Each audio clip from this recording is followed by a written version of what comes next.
mempersembahkan sebuah serial sandiwara radio, Mantra Naga Bumi.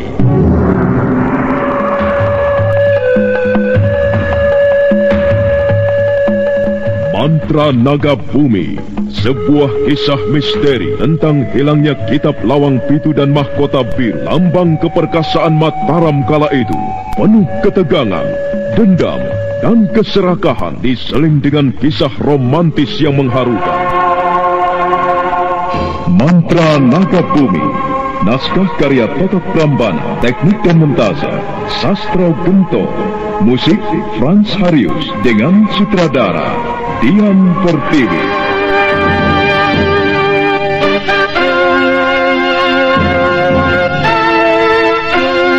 Mantra Naga Bumi kali ini mengetengahkan episode ke-8 dengan judul Satria Rambut Putih.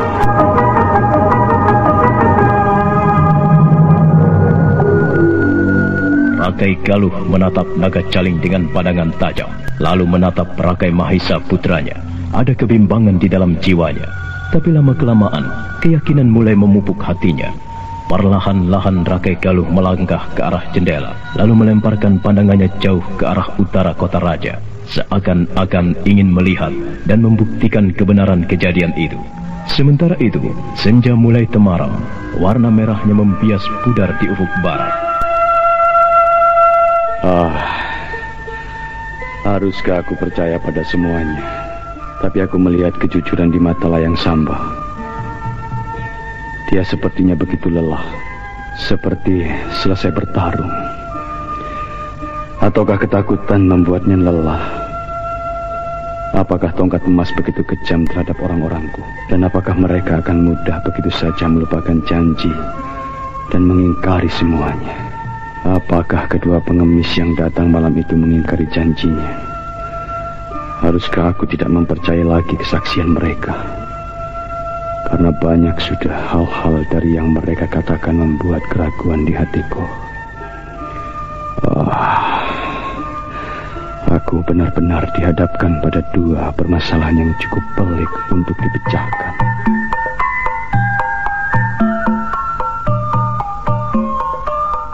Romo Prabu, saya harap Romo Prabu menarik pelarangan itu. Kelompok tongkat emas bukanlah sebangsa kelompok yang bisa dipercaya. Selama ini mereka telah membuat kerusuhan di mana-mana. Tapi Romo Prabu melarang saya bertindak kasar dan keras terhadap mereka. Sekarang toh mereka tetap saja tidak mau berbuat baik pada orang-orang Merak Jingga. Mereka malah berlaku semenang-menang. Mereka merasa berada di atas angin, lalu seenaknya membunuh para prajurit. Rakai Mahisa, berilah kesempatan padaku untuk berpikir. Agaknya kejadian ini perlu perhitungan yang matang.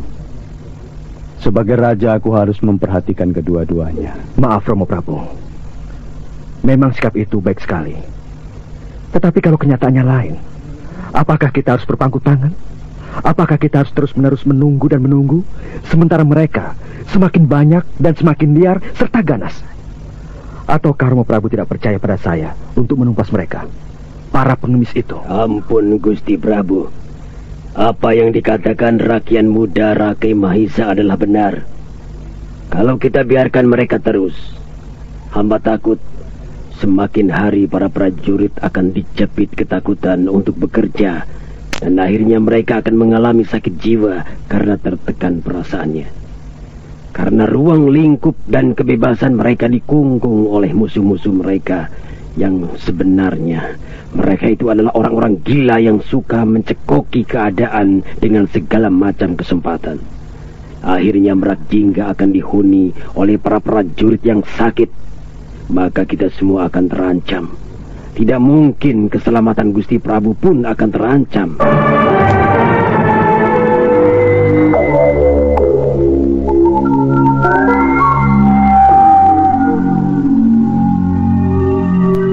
Iya Romo Prabu, dan saya tidak mau itu terjadi. Saya tidak mau kalangan luar mencemooh kehidupan dalam keraton Merak Jingga yang dijadikan istana hukuman dari manusia-manusia rendah seperti kelompok pengemis tongkat emas. Kita adalah orang-orang yang dilahirkan dari golongan atau kasta yang tinggi. Kenapa kita harus kalah dari orang-orang sudra? Ampun Romo Prabu. Ampun Gusti Prabu. Kalau atas perkenan Gusti Prabu, niscaya hamba akan membawa pasukan prajurit utama untuk memimpin menghancurkan mereka. Saya juga banyak memiliki orang-orang yang berilmu tinggi. Saya yakin mereka akan bisa menghadapi orang-orang sakti dari pengemis tongkat emas. Karena kalau kelompok itu tidak diberi pelajaran adat, maka kelompok lain akan menghina kita. Dan mereka pun akan berani menantang segala keputusan dan hukuman dari Ramanda. Maka apalah artinya pemerintahan ini? Maaf, Romo Prabu. Izinkanlah saya mengerahkan pasukan untuk menghancurkan mereka. Ya, sekarang segalanya aku serahkan padamu. Lakukanlah apa yang kau anggap baik dan hindari segala kejahatan. Kamu sebentar lagi akan memegang tampuk kekuasaan di Merak Jingga. Maka belajarlah kamu mengatasi semuanya. Aku percaya bahwa kamu akan mengambil yang terbaik. Terima kasih, Romo Prabu. Terima kasih. Saya akan mohon diri untuk menyiapkan semuanya. Ayo, Layang Samba. Kita kembali ke Sri Katon. Ingat satu hal, Rakai Mahisa. Jangan bertindak di luar batas. Berlakulah arif sebagai seorang putra mahkota. Karena segala sikapmu adalah cermin kepribadianmu. Kepribadian seorang putra mahkota haruslah baik. Karena merupakan panutan bagi rakyat banyak. Sendiko, Romo Prabu.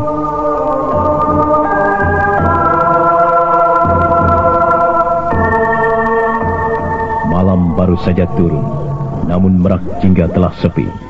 Para penduduk kota raja sore-sore telah menutup pintu. Maka tak heran kalau saat matahari tenggelam, keadaan telah sunyi senyap.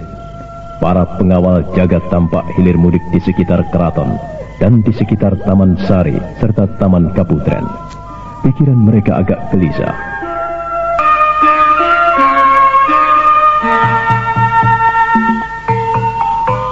Tapi lain dengan ruang kesatriaan.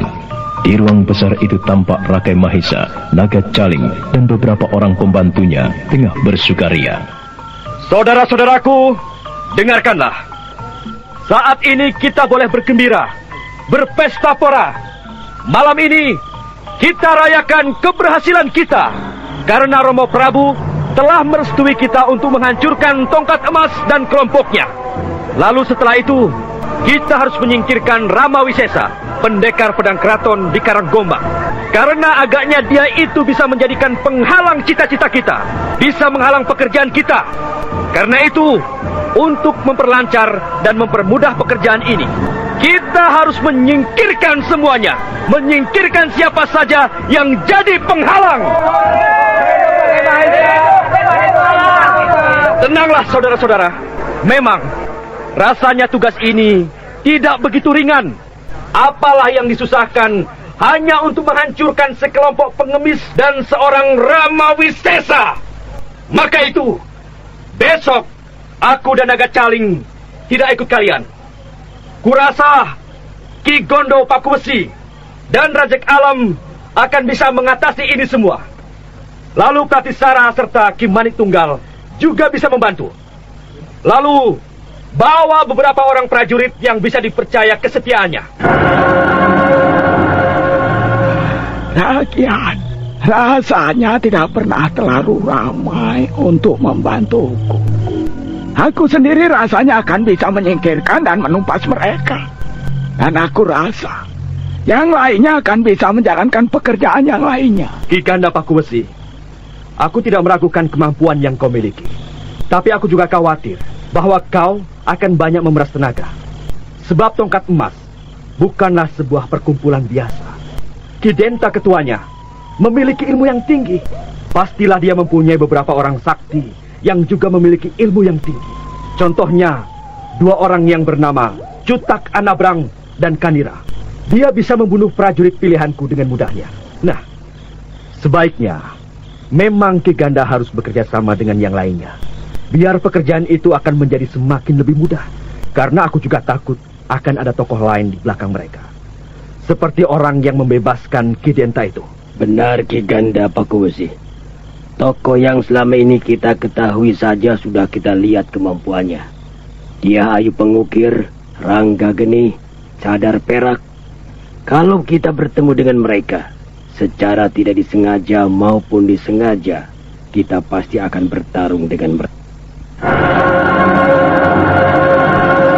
Kalau begitu baik. Besok pagi-pagi sekali, kami akan berangkat untuk menghancurkan kelompok tongkat emas. Kami akan sapu bersih setiap pengemis. Kami akan bunuh mereka tanpa pandang bulu. Bersihkan bumi Merak Jingga dari pengemis-pengemis. Kalau semuanya sudah beres, maka jalan kita ke Muka akan semakin licin. Tapi ingat, siapapun yang berkhianat akan mendapat hukuman yang amat berat. Ya, kalau ada yang berkhianat padaku, maka aku akan menghukumnya dengan hukuman yang paling berat, yang membuat kalian tidak akan tahan menerimanya. Dan berjalanlah dan bekerja dengan baik. Jangan sampai Romo Prabu mencium tindakan kalian.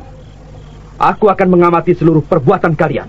Baik, Rakyat. Kami akan melaksanakan tugas dengan baik. Sekarang, lanjutkanlah kegembiraan kita. Ayo, besok pagi-pagi sekali, kalian memang sudah harus berangkat. Ayo minum lagi. Tambah saja sepuas kalian. Ayo minumlah.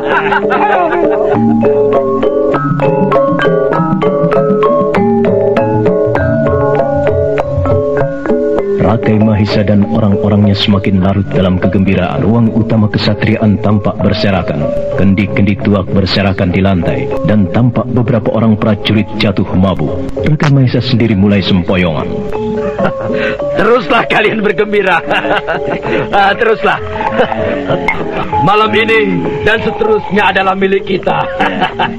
Menjadi milik kita. Naga Jaling, ayo. Teguk lagi minumanmu. Ayolah. Ya Rakian, jangan takut. Aku akan minum terus. Naga Jaling tidak akan membiarkan acara seperti ini berlalu begitu saja. Ayo teman-teman, angkat kendi kalian dan kita minum terus sampai mabuk. Naga Jaling terus menuangkan tuak ke dalam cawan tanah yang dipegangnya, lalu membagikan lagi kepada tokoh-tokoh yang lainnya. Sementara itu di luar keraton yang gelap, tampak sebuah bayangan melesat, menembus kegelapan masuk ke dalam lingkungan keraton.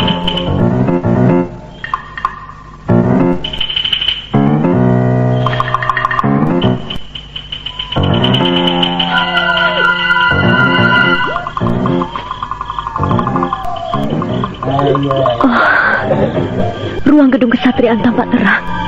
Apakah masih ada yang berjaga? Sebaiknya aku ke sana saja.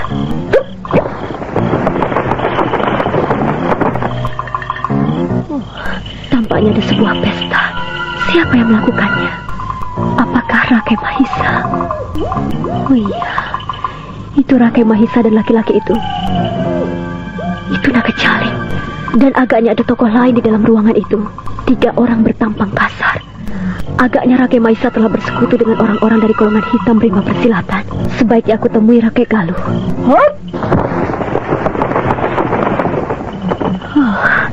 Di ruangan mana dia berada? Apakah dia berada di ruangan permaisuri? Ataukah di ruang pribadinya? Itu ada 2 orang penjaga. Sebaiknya aku robohkan saja. Ya, mereka telah pingsan. Sebaiknya aku seret dan kesembunyikan dia.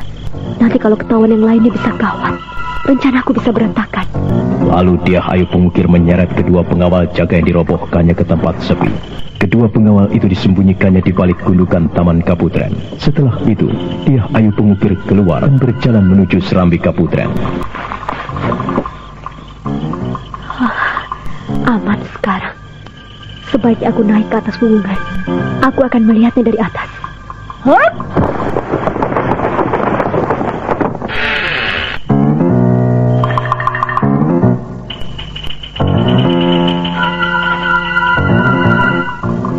Tiba di atas wuwungan, dia Ayu Pengukir segera membuka sebuah genteng. Perlahan dia mengintip ke bawah. Ruangan tidur permaisuri Rakai Galuh yang bersih nampak terang. Tapi dia Ayu tidak melihat adanya Rakai Galuh, kecuali sang permaisuri yang tidur sendiri. Aku tidak melihat adanya Rakai Galuh tidur di sini. Ataukah dia tidur di ruangan pribadinya? Atau di ruangan selirnya yang lain? Sebaiknya aku cari ke kamar pribadinya saja. Dan aku sebaiknya lewat atas ini. Nah, ini kamar Gusti Prabu Rake Galuh. Sebaiknya aku intip lagi dari genteng ini. Dia Ayu Pengukir menggeser genteng, lalu dia melongok ke bawah. Dia melihat seorang laki-laki sedang mondar-mandir di dalam ruangan itu. Dan dengan cepat, dia Ayu mencabut beberapa buah genteng dan kemudian melayang turun. Selamat malam, Gusti Prabu. Kau? Ya, aku datang lagi. Maaf kalau aku mengganggu istirahatmu. Tapi agaknya Gusti belum istirahat. Apakah Gusti sedang memikirkan sesuatu? Karena aku melihat Gusti mondar-mandir dengan gelisah. Dia datang lagi. Oh, wajahnya itu. Wajahnya membuat aku ingat lagi padanya. Oh, Melur. Apakah? Oh, tidak. Tidak mungkin dia putrimu. Mau apa kau datang lagi kemari? Maaf, Gusti. Sepertinya ada yang tidak beres dalam ceritamu. Karena Gusti menyembunyikan sesuatu padaku. Aku tidak mengerti maksudmu. Bicaralah yang benar. Gusti, waktu itu aku datang kemari menanyakan tentang kalung berkepala harimau dan sepasang tusuk konde emas. Tapi rasanya aku tidak puas dengan keteranganmu. Aku merasa Gusti menyembunyikan sesuatu. Kurasa aku telah menceritakan semuanya. Dan hanya itulah yang aku punyai tentang sepasang kalung berkepala harimau dan tusuk konde emas.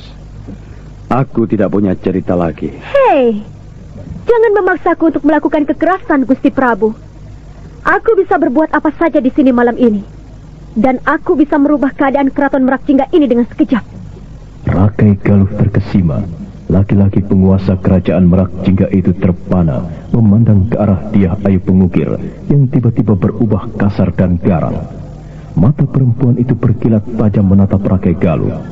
Raja itu mundur beberapa langkah ke belakang, namun dia Ayu merangsak maju. Katakanlah, Gusti. Aku yakin Gusti memiliki cerita lebih tentang kalung dan tusuk konde emas itu. Kurasa kau pasti memiliki maksud tertentu dengan membuat benda itu. Ayo, ceritakanlah. Atau pedang pelangi ini akan memaksa Gusti untuk bercerita. Rakai Galuh terkesima. Laki-laki penguasa Merakjingga itu terpana memandang ke arah dia Ayu Pengukir yang tiba-tiba berubah kasar dan garang. Mata perempuan itu berkilat tajam menatap Rakai Galuh. Raja itu undur beberapa langkah ke belakang, namun dia Ayu Pengukir terus merangsak maju.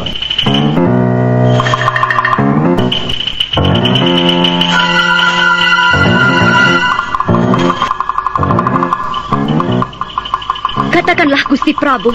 Aku yakin Gusti memiliki cerita yang lebih banyak tentang sepasang kalung harimau dan tusuk konde emas. Kurasa Gusti pasti memiliki rahasia dan maksud tertentu dengan menciptakan dan membuat kalung serta tusuk konde emas itu. Tidak mungkin dibuat kalau tidak ada tujuannya. Ayo, ceritakanlah. Atau pedang pelangi ini akan memaksa Gusti Prabu agar menceritakan semuanya. Kau akan memaksaku? Kau akan membunuhku? Apa boleh buat? Kalau terpaksa, itu yang akan kulakukan. Kau akan mendapat karma. Karma? Jangan bicara soal karma di sini, Gusti Prabu. Tapi bicaralah soal kejujuran. Agaknya kejujuran lebih utama saat ini. Kadang-kadang, untuk menghadapi kematian, seseorang akan berkata jujur. Tapi aku yakin, seorang raja seperti Gusti Prabu akan berkata jujur. Seorang raja yang punya rasa pengabdian tinggi akan mengucapkan kejujuran. Seorang raja yang baik dan bijak tidak akan menyembunyikan dirinya di balik kebesarannya. Dan tidak akan menutupi cerita-cerita masa lalunya. Nah, ceritakanlah, Gusti Prabu. Hup! Katakanlah semuanya. Jangan sampai aku memaksakan kekesalanku pada Gusti Prabu. Ceritakanlah. Apa yang mesti aku ceritakan lagi padamu, Cahaya? Rasanya waktu itu aku sudah menceritakan semuanya. Bahwa kalung itu memang kuberikan pada putraku. Lalu tusuk konde emas itu kuberikan pada istriku, yaitu Putri Melur. Aku tidak percaya kalau hanya begitu. Katakan sejujurnya. Dia Ayu Pengukir meloncat dengan cepat. Pedang pelanginya menempel erat di leher Rakai Galuh. Raja Merakjingga itu tersentak kaget. Dia bergerak sehingga lehernya tergores. Darah merah merembes keluar dari goresan lukanya. Dia Ayu Pengukir tersenyum penuh arti. Hei, aku hanya menghendaki sebuah cerita yang jujur.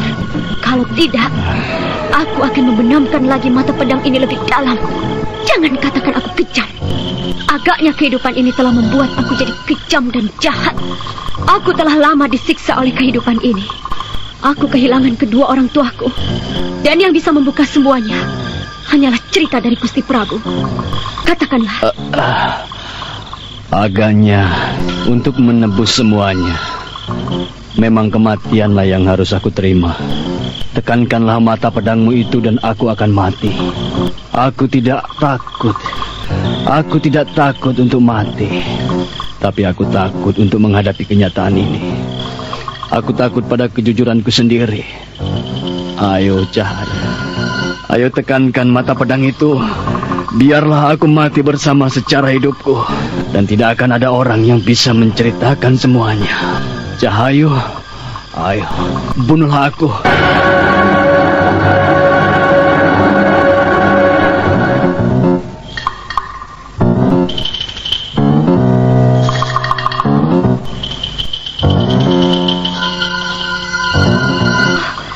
Kenapa jadi begini?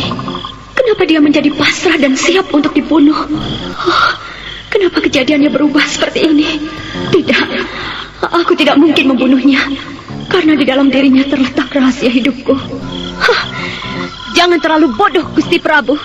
Aku memang bisa membunuhmu. Tapi kuharap kau memikirkan semuanya. Memikirkan putramu, memikirkan permaisurimu. Lalu fikirkanlah tentang Merak Cinggah. Untuk apa? Untuk apa lagi aku harus memikirkan semuanya? Untuk apa? Toh tanpa dipikirkan pun mereka akan tahu apa yang harus mereka lakukan. Nah, kalau kau memaksaku untuk bercerita, lebih baik bunuhlah aku.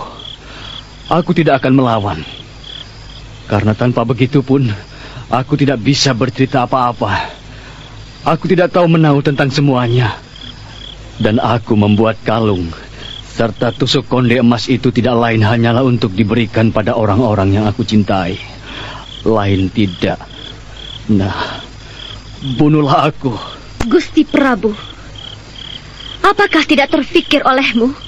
Aku akan bisa memaksamu bercerita dengan cara menyiksamu. Agaknya memang aku harus pasrah menerima semuanya. Aku sanggup menerima siksaan itu. Kalau memang kau memaksaku untuk menceritakan apa-apa yang tidak pernah aku mengerti. Aku masih menangkap ketidakjujuran dalam ucapan ini. Sepertinya memang ada rahasia yang teramat penting yang disembunyikannya. Kenapa dia harus menyembunyikannya? Cahayu, tunggu apa lagi? Ayolah, tusukkan pedangmu itu. Ya, baiklah. Aku mengalah. Ternyata Gusti Prabu mempunyai sikap. Dan aku tidak memaksamu untuk saat ini. Tapi bukan berarti aku mengalah dan tidak akan kemari lagi. Aku akan mencari Kirata Kencana sampai ketemu. Aku yakin orang tua itu mempunyai rahasia yang sama dengan Gusti Prabu. Itu hakmu. Kau boleh mencarinya. Tapi aku rasa dia pun tidak banyak tahu tentang rahasiaku. Karena aku sendiri memang tidak mempunyai rahasia. Ya, baiklah. Untuk sementara ini aku percaya. Tapi kuharap suatu saat kelak rahasiamu akan menjadi penyesalan bagimu. Aku akan pergi dari sini. Apa yang harus kusesalkan? Karena aku tidak memiliki rahasia apa-apa. Mulut Gusti Prabu bisa berkata demikian, tapi hati Gusti menantangnya. Aku bisa melihat dari pancaran mata Gusti Prabu. Nah, sekarang aku akan pergi. Dan aku tidak akan mengusikmu lagi hingga suatu saat nanti. Tapi sebelum aku pergi, perlu Gusti ingat, Naga Caling pembantu putramu Rakai Mahisa telah mengejar-ngejar para pengemis tongkat emas. Naga Caling? Kurasa anakku tidak lagi berhubungan dengan siluman itu. Karena aku sendiri memang tidak melihat lagi adanya Naga Caling di istana ini. Siapa bilang? Naga Caling masih bekerja sama dengan putramu. Dan tadi siang mereka memburu para pengemis yang tidak berdosa di sebelah utara kota raja ini. Mereka ingin membunuh semua pengemis di sini. Tapi sayang, aku dan teman-temanku berhasil menghajar Naga Caling. Lalu para pengemis itu membunuh para prajurit yang bersekutu dengan Naga Caling dan putramu. Jadi jangan katakan bahwa para pengemis itu pemberontak. Jangan mengajariku, Cahayu. Aku rasa aku lebih tahu dari kamu.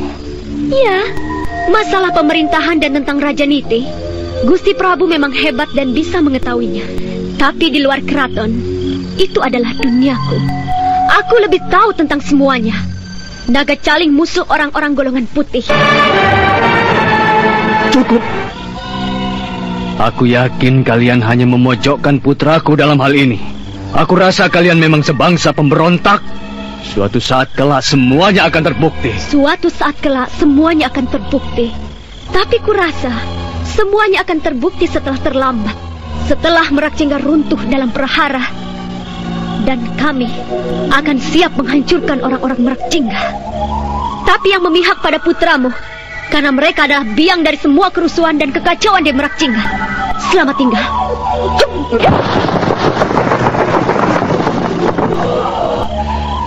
Dia telah pergi dengan meninggalkan gores luka di leherku.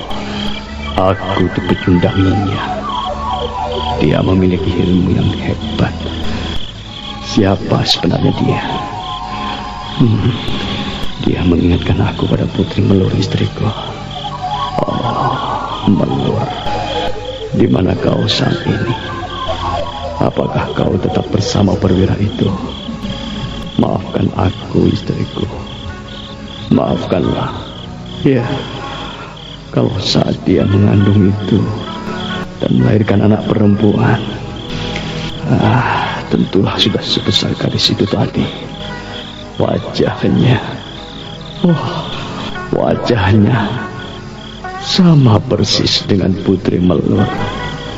Apakah dia benar-benar putrimu, Melur? Dia itu berarti putri kita. Oh, Dewata Agung yang Maha Pengasih, berilah kasih-Mu padaku dan pancarkanlah kedamaian di hatiku. Pancarkanlah sinar sayang-Mu ke dalam lubuk hatiku. Oh, Sang Hyang Jagat Batara, ampunilah segala dosa dan salahku.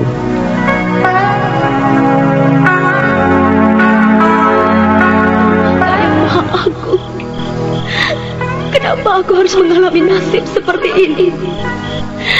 Kenapa semuanya mesti terjadi terhadapku? Kenapa? Oh, Ibu, di manakah dirimu saat ini? Ayah, kenapa semuanya harus terjadi terhadapku?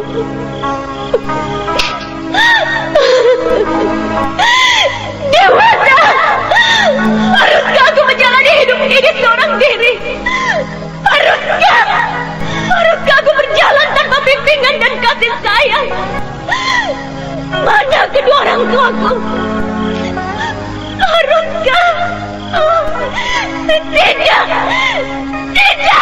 Engkau harus mempertemukan aku dengan kedua orang tuaku.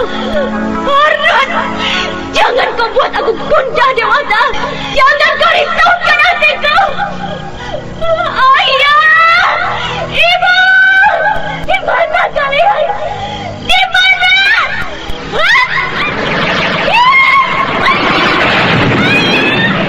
Ibu!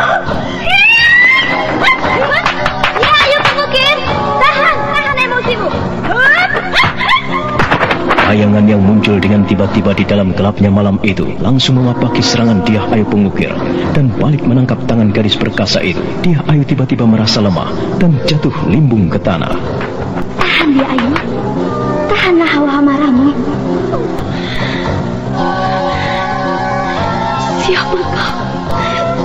Siapa kau? Dyah Ayu, apakah kau telah melupakan aku? Apakah hawa amarahmu telah begitu menguasai dirimu sehingga kau tidak mengenali cadar yang kupergunakan ini? Kau cadar perak? Oh, aku? Kenapa aku jadi seperti ini? Kenapa nasibku begitu malang?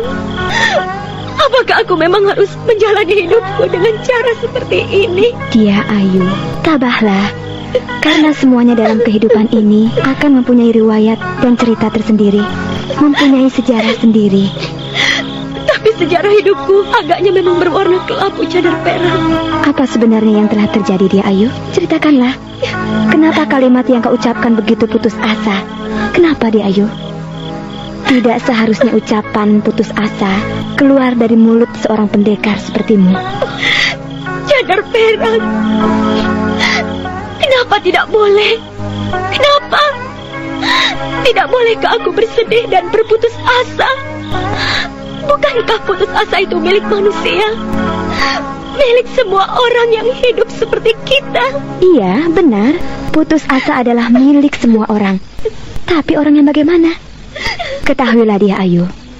Putus asa itu adalah milik orang-orang yang tidak mempunyai kekuatan batin.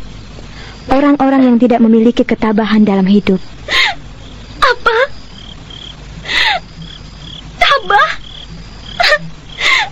Tabah?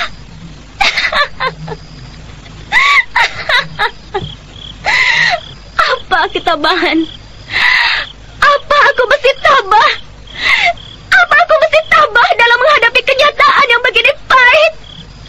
Mestikah? Oh, Dewata Agung, ampunilah dia. Agaknya terlalu pahit kenyataan hidup yang engkau berikan padanya, sehingga dia begitu kalut dalam perasaan dan perkataannya sendiri. Dia hanya pengukir. Ketabahan adalah sesuatu yang amat penting dan berharga dalam hidup.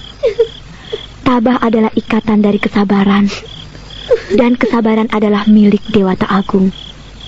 Maka orang-orang yang bisa menguasai ketabahan dan kesabaran adalah orang-orang yang dikasihi dan disayangi oleh Dewata yang Maha Agung. Dan orang-orang yang putus asa adalah orang-orang yang dibenci. Jadi, haruskah aku tetap sabar dan tabah? Ya, begitulah yang terbaik.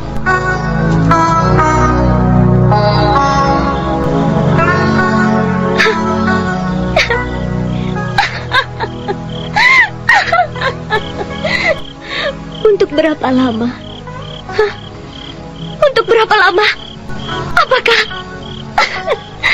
Apakah sampai aku mati? Sampai aku mati dalam penderitaan seperti ini? Kau tidak tahu betapa sakitnya penderitaan yang kutanggung selama ini. Betapa pahitnya kenyataan yang kuterima. Sejak kecil aku hidup sendiri. Tiada saudara, tiada keluarga. Aku tidak tahu apa-apa.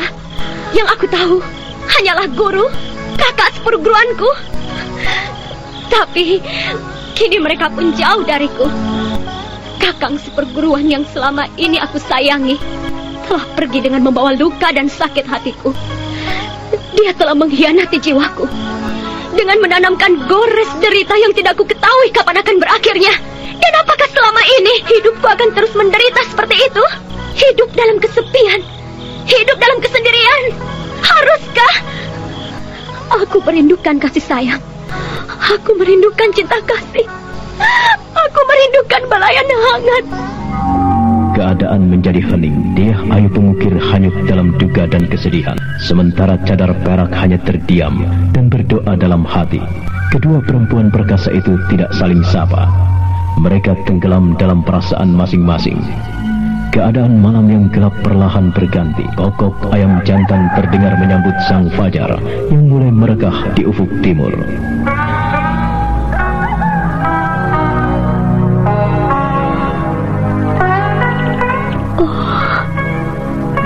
Cadar Perak, rasanya terlalu berat beban derita yang kutanggung selama ini. Begitu pahit kenyataan hidup yang kuterima. Rasanya aku seperti berjalan di dalam jalur kegelapan yang aku tidak tahu di mana ujung dan pangkalnya. Aku hampir tidak tahu dengan diriku sendiri. Kadangkala aku bertanya, apakah benar aku ini lahir dari rahim seorang perempuan? Dia Ayu, kenapa kau berkata demikian? Iya, kenapa tidak? Karena aku sendiri tidak tahu perempuan mana yang telah mempersiapkan kelahiranku ke dunia ini. Dan laki-laki mana pula yang telah menanamkan benihnya ke dalam rahim ibuku.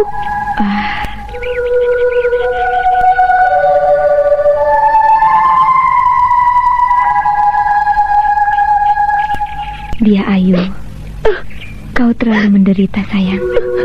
Sudahlah, tenangkan hati dan jiwamu. Berdoalah pada Dewata Agung. Sebutlah keagungannya. maka kau akan merasakan tenang dan bebas dari kegelisahan. Cadar perak, kau begitu baik padaku. Kurasa kau adalah sahabat yang sejati.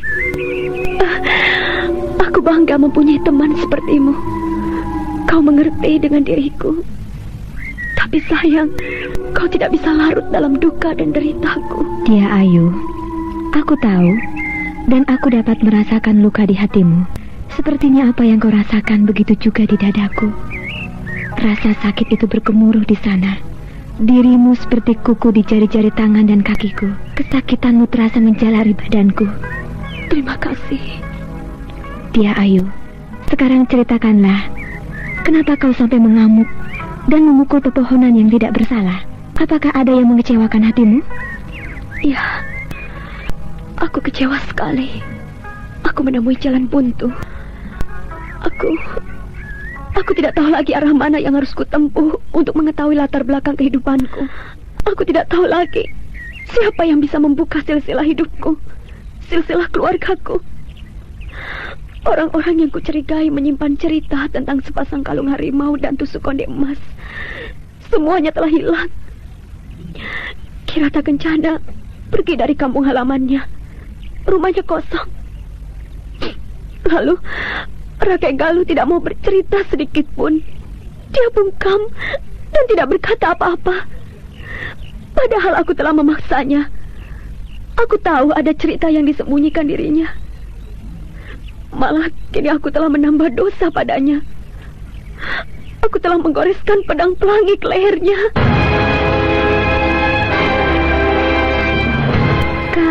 Kau telah melukainya? Oh, dia Ayu. Kenapa itu kau lakukan? Kenapa dia Ayu? Kau berdosa telah melukai seorang raja. Maaf, aku tidak sengaja. Ketika aku mengancamnya dengan pedang, dia memajukan tubuhnya, sehingga pedang yang menempel di lehernya menggores dagingnya. Oh, tapi aku yakin dia tidak apa-apa. Ya, semoga saja dia tidak apa-apa, dia Ayu. Sekarang ayolah kita pergi meninggalkan tempat ini. Pekerjaan kita masih banyak. Tugas yang kita pikul semakin berat. Karena aku mendengar kabar Nyai Balitung telah muncul kembali ke dunia persilatan. Dan itu tanggung jawab kita bersama untuk menanggulangi kejahatannya. Rasanya aku malas berurusan dengan dunia ini lagi. Dia Ayu, kenapa kau menjadi seperti ini? Ingatlah, seorang kesatria pantang menyerah hanya karena keadaan. Seorang yang mempunyai akal bijak tidak akan memperdulikan diri sendiri. Karena baginya, kebebasan dan keselamatan orang lain adalah yang teramat penting dari keselamatan diri pribadi.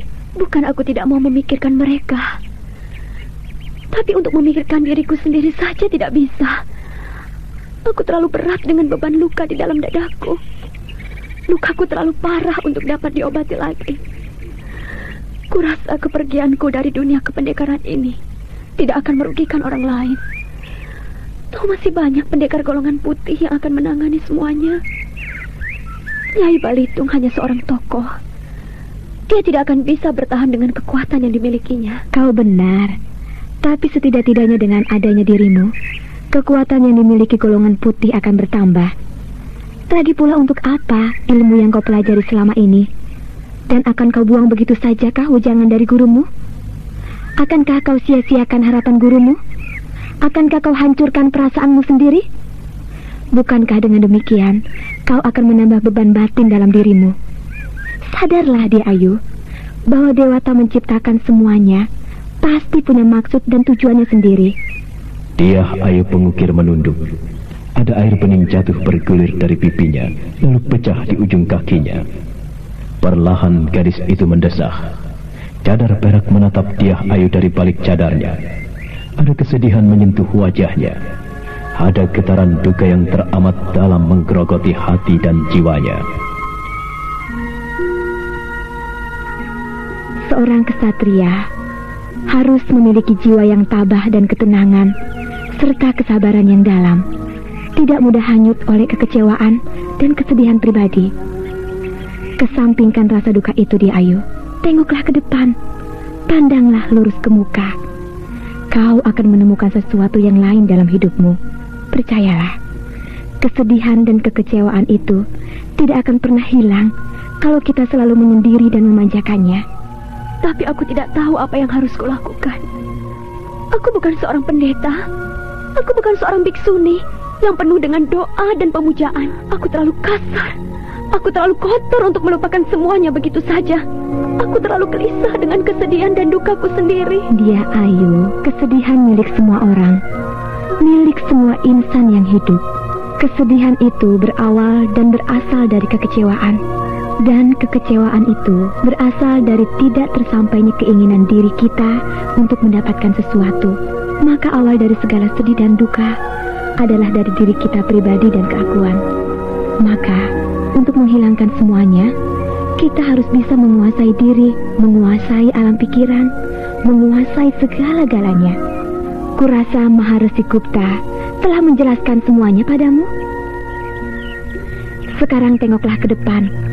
Tataplah bahwa gelap tidak selamanya menakutkan dan keremangan tidak selamanya membuat kita jadi was-was oleh bayangan pepohonan. Kurasa kau akan bisa bangkit dari kekecewaan itu. Oh, cadar perak. Aku tidak mengerti. Aku bingung. Kemana lagi langkah ini akan kubawa? Jangan bingung dalam menghadapi kehidupan ini, dia Ayu. Karena sang penguasa telah mengatur semuanya, telah menentukan langkah hidup ini, telah menetapkan kejadian-kejadian di atas diri hambanya. Hanya kita tidak mengetahuinya. Tapi kalau kita sadar semuanya, kita akan mengembalikan permasalahan ini pada yang mengaturnya. Kita hanya lakon dalam kehidupan ini. Kita hanya pemain dalam cerita ini. Kita adalah wayang, dan sang dalang akan menentukan titik terang itu pada akhir dari cerita. Bangunlah. Bangunlah, dia Ayu. Kau begitu hebat dalam menuturkan semuanya. Kau menyejukkan hatiku. Kalau kau lebih tua dariku, kau akan kujadikan ibuku.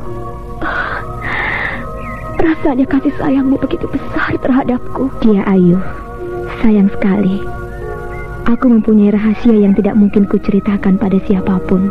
Aku telah berjanji untuk tidak membeberkan rahasia hidupku pada siapapun, dan tidak akan membuka cadarku sebelum aku menemukan apa yang kucari. Kalaupun kubuka, maka tidak seorang pun tahu bahwa aku sesungguhnya cadar perak. Dia Ayu, aku sudah mengatakan berulang kali padamu bahwa aku sesungguhnya jauh lebih tua darimu. Dan kalau putriku masih ada di sisiku, maka dia akan sama dengan dirimu. Panggillah aku ibu. Oh, cadar perak, memang ada getar yang menyentuh hatiku. Tapi janggal dan ganjil sekali menyebut dirimu ibu. Sebab aku membayangkan dari suaramu, kau tidak jauh lebih muda dariku. Ya, sudahlah dia Ayu. Anggaplah apa saja. Mungkin suatu saat kelak, atas seizin Dewata Agung, kita akan saling mengetahui. Dan kau akan menyadari bahwa aku jauh lebih tua darimu. Dan kau akan memanggilku dengan sebutan ibu. Oh, apakah impian itu akan menjadi sebuah kenyataan? Kadangkala memang menjadi kenyataan. Karena impian itu ada dua jenis. Ada yang hanya sebagai kembang tidur, dan ada pula yang berupa wangsit. Tapi sudahlah, kita hanya berdoa saja pada Dewata Agung. Cadar perak, kenapa kau tiba-tiba muncul ke tempat ini? Aku juga tidak mengerti. Tiba-tiba saja aku ingin berjalan-jalan ke kota raja, karena sudah sekian desa dan pedukuhan yang kujelajahi. Tapi Rangga Geni dan Putri Cemani tidak juga kutemui. Mereka seperti hilang di telan bumi. Untuk apa lagi kau mencarinya? Biarlah Dewata yang akan menghukumnya. Sebaiknya sekarang kita pergi ke Karanggombak. Kurasa kita bisa beristirahat di sana sambil mendengar kabar. Sang Rama mungkin akan bercerita banyak. Dan satu yang paling penting, Ki Denta sudah dibebaskan oleh seseorang yang menamakan dirinya penghuni hutan. Penghuni hutan Wanabaya? Hei, kau terkejut mendengarnya? Apa kau mengenalnya? Tidak, aku tidak pernah mengenalnya. Siapa pula yang berani tinggal di hutan Wanabaya? Siapa pula yang bisa hidup di situ? Ramanda, Apakah petuahmu tentang hutan Wanabaya sudah tidak berlaku lagi? Ataukah dia putriku? Ataukah dia saudaraku? Ataukah dia Paman Kencana Pati? Tapi, apakah aku harus mencari tahu ke dalam hutan itu? Apakah aku harus masuk kembali ke dalam hutan Wanabaya dan mengulangi kesedihan masa lalu? Tidak mungkin. Cadar Perak, kenapa kau termenung? Apakah aku telah membuat kau gelisah? Tidak, Dia Ayu. Ya, sekarang marilah kita ke Karangkombak. Aku pun sudah lama tidak bertemu dengan Rama Wisesa.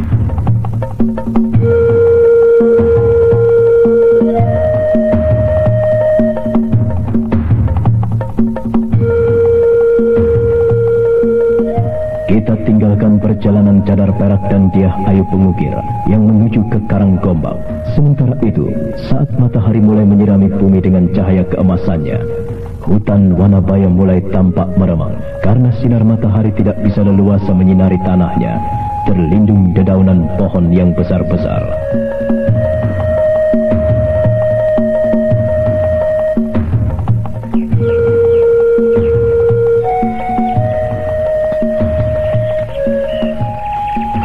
Prakoso dan Kidandaru, berhentilah sebentar. Ada apa, Kirata? Putri Cemani tidak ada di ruangannya.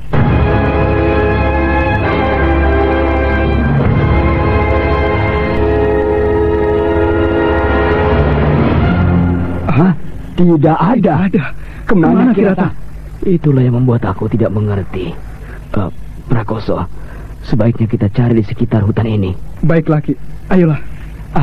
Tunggu sebentar, Kirata dan Prakoso. Apakah tidak sebaiknya kita selidiki dulu kamarnya? Kalau dia memang pergi, mungkin dia akan meninggalkan pesan untuk kita. Tapi kalau tidak, berarti dia hanya pergi jalan-jalan ke dalam hutan. Oh iya, kau benar, Kidandaru. Agaknya aku telah terlalu tua untuk bisa berpikir seperti itu. Terima kasih, Kidandaru. Sekarang biarlah aku dan Prakoso yang akan melihat ke kamarnya. Kau teruskan bekerja. Nanti kalau Ki Jungir pulang dari mencari buah, katakan padanya tidak perlu cemas. Kirata Kancana dan Prakoso segera menuju kembali ke pondoknya. Tak lama kemudian mereka telah berada di depan kamar yang digunakan oleh Putri Cemani selama ini. Hati Prakoso mendadak sedih. Dia tiba-tiba saja merasakan keganjilan atas kepergian Putri Cemani kali ini.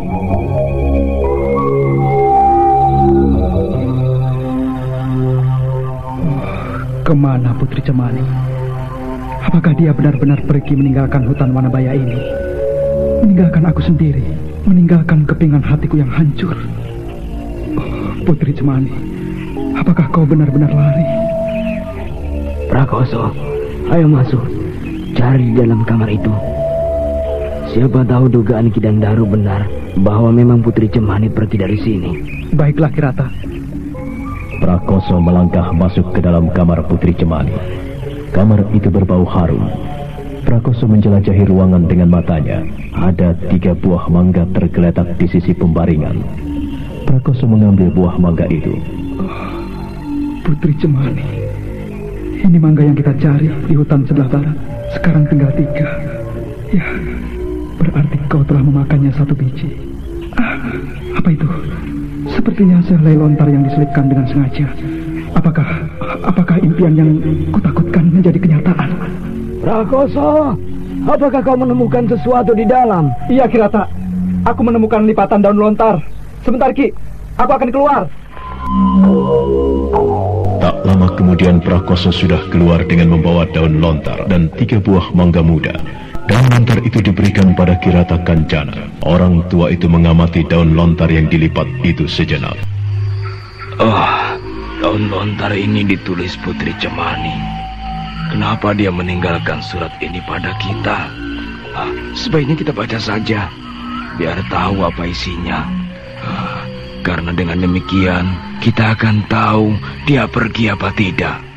Kasihan dia. Iya, kasihan sekali dia, Kirata. Dia dalam keadaan mengandung. Sebaiknya dibaca sekarang saja, Ki. Iya, baiklah. Sekarang mari kita keluar. Kita baca bersama-sama. biar Ki Dandaro dan Ki Jungir bisa mendengarkannya. Kurasa mereka akan bisa memberikan pandangan.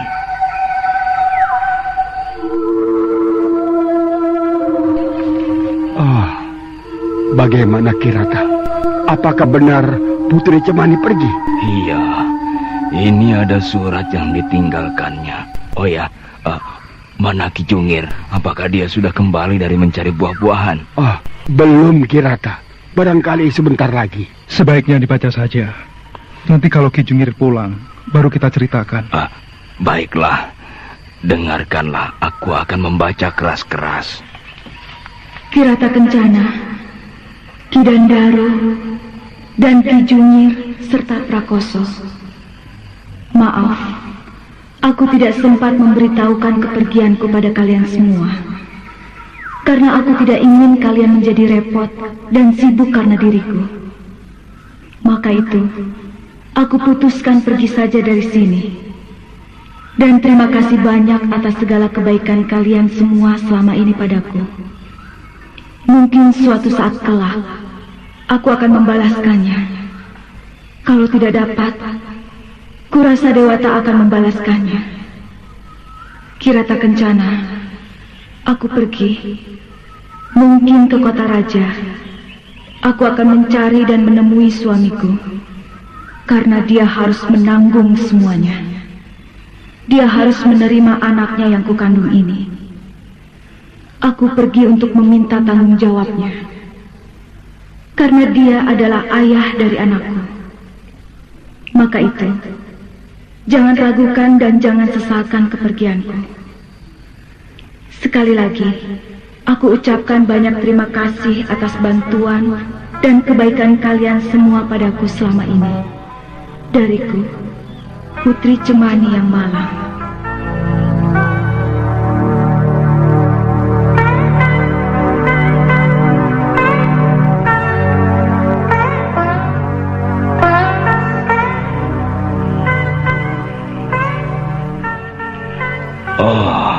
Dewata yang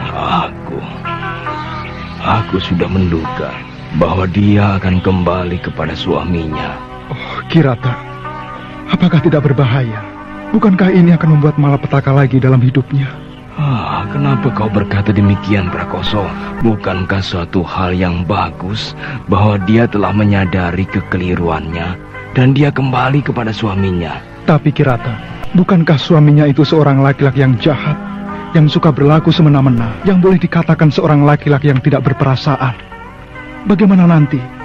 Apakah dia akan mau menerima kenyataan itu, bahwa anak yang dikandung oleh Putri Cemani adalah darah dagingnya? Karena memang selama ini dia bersama Rangga Geni. Benar Kirata. Apakah justru tidak mungkin akan terjadi penganiayaan? Apakah tidak mungkin malah dia akan mendapat siksaan dan deraan dari suaminya? Kurasa laki-laki seperti Rakai Mahisa itu sulit untuk menyadari kesalahannya. Iya, kalian benar. Tapi sulit juga bagi kita untuk menduga demikian. Karena kita sendiri belum tahu bagaimana sebenarnya laki-laki yang bernama Rakai Mahisa itu. Aku mengenalnya hanya ketika kecil dulu. Setelah itu aku tidak pernah melihatnya lagi. Sejak aku menghindar dari orang-orang keraton, aku tidak tahu lagi bagaimana perkembangannya. Apakah tidak sebaiknya disusul saja ke kota raja? Cari Putri Cemani dan lindungilah sebisanya. Iya, Ki. Kalau aku memang memiliki ilmu silat, aku akan pergi ke kota raja. Aku akan berusaha untuk melindunginya.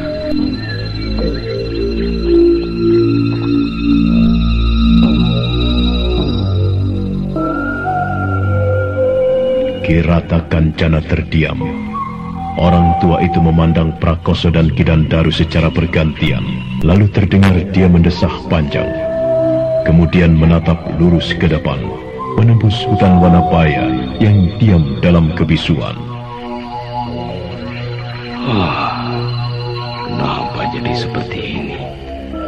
Meskipun aku turun lagi ke dunia ramai dan menunjukkan diriku, meskipun aku harus terlibat lagi dengan kehidupan keraton yang semu, Haruskah aku keluar dari hutan ini dan meninggalkan tanggung jawabku? Oh, jangan pikirkan tentang pekerjaan ini. Aku yakin memang ini adalah sebuah hukuman. Hanya caranya teramat halus. Karena sudah banyak jasa yang Kirata berikan pada Baginda Rakai Galuh. Tapi walaupun kemarin mereka tahu bahwa Kirata adalah keturunan Resi Wanabaya, tidak mungkin disuruh bekerja di hutan ini. Mungkin Rakai Galuh menghukumnya dengan cara lain. Hukuman ini hanya secara kebetulan saja, Kirata. Benar, Kirata. Kalaupun memang Kirata keberatan untuk meninggalkan pekerjaan ini, aku bersedia menyelesaikannya. Biarlah aku dan Ki Dandaro serta Ki Jungir yang bekerja siang malam untuk menempa emas-emas ini. Dan satu lagi yang perlu Kirata perhatikan, dan maafkan aku kalau terlalu lancang. Kirata Kencana adalah seorang yang mumpuni, yang selama ini bersembunyi di balik nama besar sendiri. Hanya karena tidak ingin diusik oleh orang banyak. Dan sekarang semua orang telah menganggap bahwa Kirata hanyalah seorang pandai emas, seorang tukang tempa, tidak lebih. Rasanya hal itu bisa lancar urusannya. Kalian ternyata berotak tajam dan mempunyai pikiran yang jernih. Aku bahagia sekali mempunyai pembantu yang memiliki pemikiran seperti ini. Tapi rasanya banyak segi yang mesti dikaji. Apakah tidak terlalu kurang ajar kalau sampai aku terlibat lagi dalam urusan keluarga kerajaan? Padahal sudah terlalu banyak rahasia kerajaan berada dalam genggaman tanganku, berada di dalam kuluman mulut dan lidahku. Haruskah aku tambah lagi dengan rahasia lain? Maaf, Kirata. Selama ini aku hanya mendengar ceritamu, dan aku telah bisa mengambil keputusan bahwa saat ini memang sudah waktunya untuk Kirata keluar dan menunjukkan jati diri Kirata kepada orang-orang keraton Merak Jingga. Sudah saatnya Kirata membeberkan rahasia itu pada yang perlu.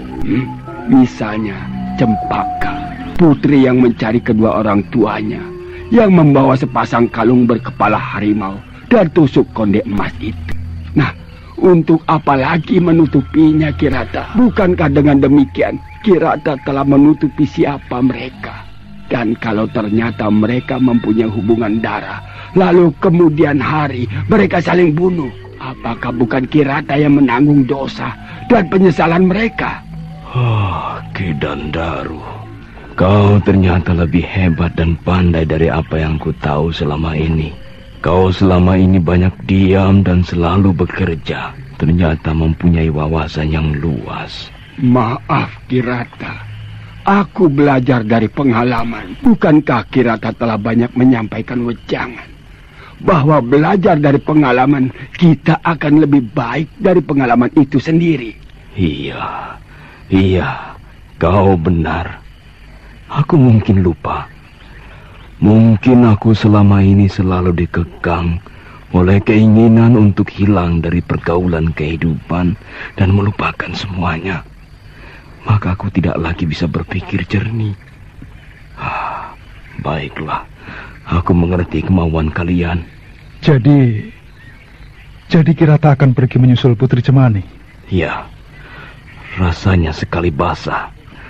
Biarlah aku mandi sekali. Semoga Dewata memaafkan kesalahanku. Semoga Dewata mengampuni khilafku.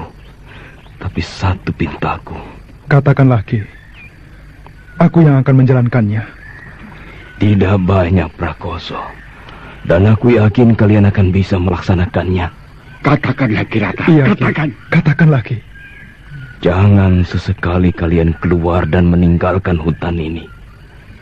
Tutup rahasia tentang diriku.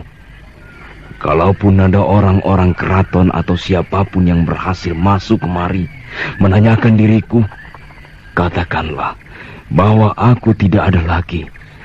Atau kalau perlu katakan bahwa aku telah mati.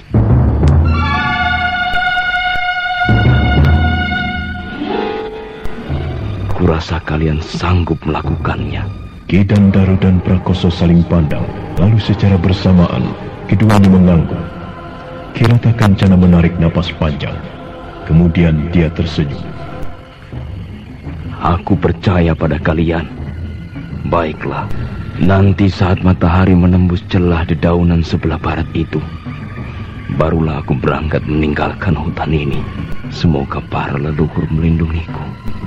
Setelah berkata demikian, Kirata Kancana segera melangkah meninggalkan Ki Dandaru dan Prakoso. Orang tua itu berjalan menunduk menuju ke pondok. Setelah orang tua itu hilang di balik pintu pondok, Prakoso menghampiri Ki Dandaru. Terima kasih, Ki Dandaru. Kau telah memberikan pandangan dan bisa membuka hati, Kirata. Kau bisa mengetuk perasaan dengan kata-katamu, Ki. Prakoso, tak perlu kau mengucapkan terima kasih padaku. Sebenarnya, aku pun ingin menyuruh Kirata untuk keluar ke alam bebas, karena dia banyak sekali menyimpan rahasia. Ya, hampir seluruh rahasia kehidupan Rakai Galuh di tangannya. Dia bisa membuat Merak Jingga hancur, dan juga sebaliknya.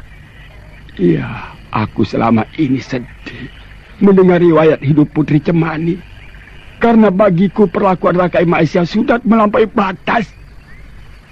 Kalau putra Rakai Langit ada, pastilah dia yang menjadi putra mahkota, bukan Rakai Mahisa.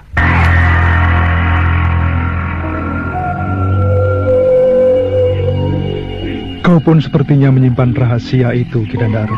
Tidak, Prakoso. Aku hanya tahu sedikit. Karena aku ikut bekerja dengan Kirata sejak dia mulai menjadi penempa emas. Tapi baru sekarang aku mengetahui bahwa dia adalah keturunan Resi Wanabaya dan paman dari Putri Melur, istri pertama Rakai Galuh. Dia begitu hebat menyembunyikan rahasianya, Prakoso. Iya, aku kagum dengan orang tua itu. Sayang sekali, dia tidak mau mengajariku ilmu kadikjayaan. Padahal aku tahu bahwa dia memiliki kesaktian. Iya, semoga saja dia bisa menyelamatkan Putri Cemani. Prakoso, aku melihat kecemasan di wajahmu. Apakah kau begitu mencintai Putri Cemani? Berkatalah jujur, Prakoso. Karena bagiku kau sudah seperti putraku sendiri. Kau anak baik, Prakoso. Ki Jungir dan aku sering membicarakan dirimu. Kau dan Putri Cemani memang cocok. Tapi rasanya kalau soal cinta itu, aku tidak tahu. Apakah kau mencintainya, Prakoso? Iya, aku amat mencintainya, Ki. Aku menyukainya sejak dia datang kemari. Lalu setelah itu, kau tahu bahwa dia mengandung anak orang lain. Apakah kau masih mencintainya? Justru itu aku semakin mencintainya. Sebenarnya, aku ingin menjadikan anak itu sebagai anakku sendiri. Aku mencintainya dengan tulus. Rasanya baru kali ini aku mengenal perempuan seperti Putri Cemani. Tapi sayang, dia pergi sebelum semuanya terlaksana. Berdoalah, Prakoso. Kalau jodohmu dia tidak akan kemana-mana. Kirata akan membawakan dirinya untukmu kembali, Prakoso. Sudahlah, sekarang kita berdoa saja. Iya, berdoa sambil bekerja, menyelesaikan tugas kita.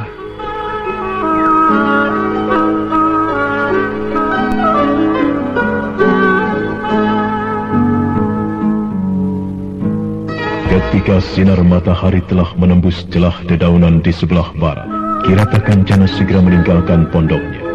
Langkahnya yang tenang menapak di bawah tatap mata Ki Dandaru, Prakoso dan Ki Jungir. Ada perasaan haru yang menyentuh relung hati mereka, dan secara bersamaan mereka ingat akan ucapan Kirata Kancana ketika akan meninggalkan mereka. Aku tidak tahu dengan pasti apakah jalan itu begitu mulus ataukah banyak jurang yang terjal dan batu yang runcing. Aku memang berharap bahwa sesungguhnya jalan ini akan licin dan mulus. Tapi aku juga yakin Dewata pasti akan memberikan ujian padaku. Ki Kita ikuti perjalanan Kirata keluar dari hutan Wanabaya. Laki-laki tua itu tidak menoleh-noleh lagi ke belakang. Dia telah melupakan pondoknya.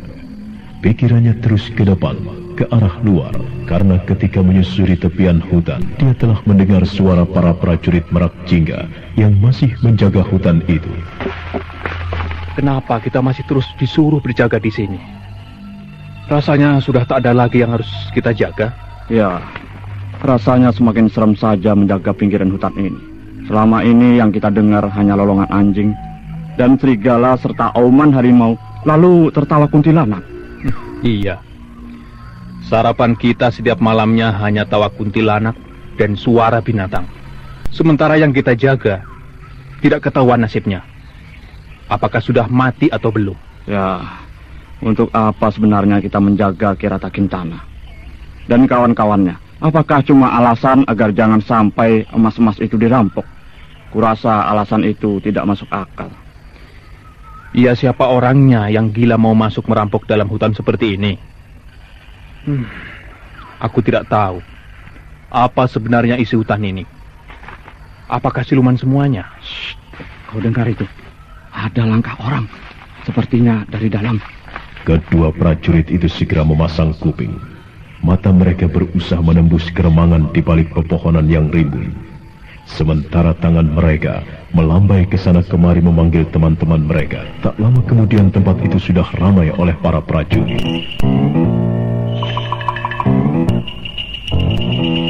Apakah di antara kalian ada yang masuk ke dalam?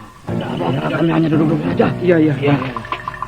Lihat, itu ada orang tua yang keluar. Ayo cepat hadang. Para prajurit itu segera berpencar menghadang orang tua yang baru keluar itu. Orang tua yang tak lain adalah Kirata Kencana itu. Menatap lurus ke arah para prajurit. Pandangannya begitu welas asih. Siapa kau orang tua? Aku adalah orang tua. Ada apa prajurit? Aku tahu kau orang tua. Yang ku maksudkan siapa kau ini sebenarnya. Dan ada urusan apa kau di dalam hutan ini? Kalian ini ada-ada saja. Kenapa kau tertawa? Apa ada yang lucu? Diam! Iya, memang ada yang lucu. Dan kalian itu adalah yang lucu. Kalian membuat aku tertawa. Hei, dengarkan. Aku adalah penghuni hutan Wanabaya ini. Aku mau keluar, apakah tidak boleh? Tidak boleh. Siapapun tidak boleh keluar dan masuk ke dalam hutan ini. Dan aku tidak pernah mendengar hutan ini berpenghuni. Kau jangan menipu kami. Untuk apa aku menipu kalian? Untuk apa? Kurasa tidak ada untungnya. Apa yang mesti kutipu dari prajurit Merak Jingga? Dari orang-orang suruhan Rakai Galuh. Kurang ajar. Kau seenaknya saja memanggil Gusti Prabu. Ayo minta maaflah pada kami. Dan kami akan sampaikan penyesalanmu bersama kepalamu. Kenapa aku harus minta maaf? Seharusnya raja kalianlah yang minta maaf padaku. Karena telah menyuruh kalian mengusik tempat tinggalku. Tapi aku berterima kasih juga. Karena raja kalian telah mengirim 4 orang ke dalam hutan untuk menjadi santapanku dan anak buahku.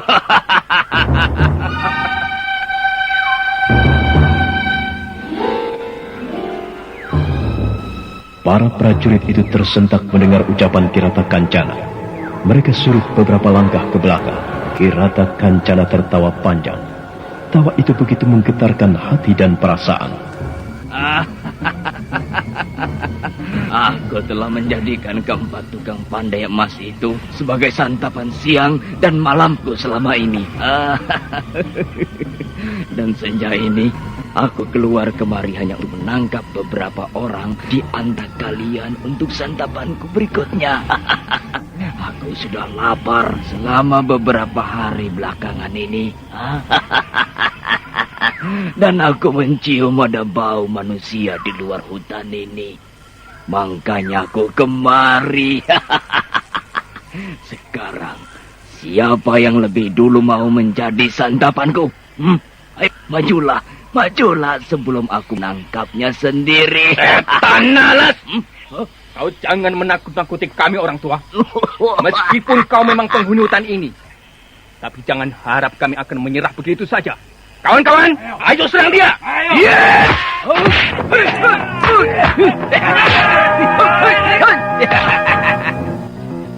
Kalian memang bandel.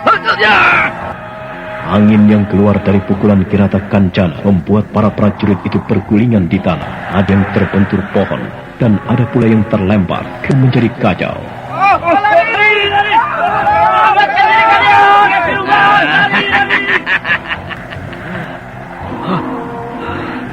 Mereka bisa takut-takuti.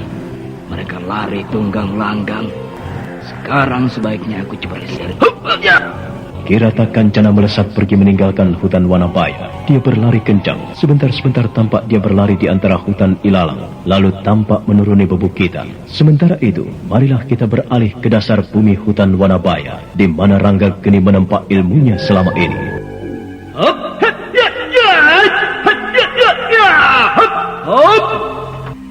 Sebaiknya aku istirahat dulu. Selama ini aku terus latihan, dan aku tidak tahu berapa lama sudah aku berada di sini. Di sini aku tidak tahu malam ataupun siang, kapan pagi dan petang. Aku hanya merasakan penat dan lelah. Lalu latihan lagi, tidur dan latihan, makan, tidur. Segarnya rasa tubuhku kalau rebahan begini. Pualam ini begitu dingin. Rasanya ilmu pamungkas dari seluruh ilmu yang kumiliki selama ini telah menyatu dalam jiwaku. Ilmu dewa tanpa bayangan, yang terdiri dari tendangan tanpa bayangan dan tinju tanpa wujud serta gerakan tanpa suara. Gerakanku sekarang semakin ringan dan pukulanku semakin mantap. Ajian pusaran dewa pun telah sempurna sekali. Aku tinggal menunggu ibunya Putih Suci untuk menerima ajian mantra ciptaannya. Rangga Geni terus berbicara sendiri. Dia menghayal sendiri. Dia membayangkan segalanya sendiri sampai akhirnya dia tertidur pulas di atas pualam putih.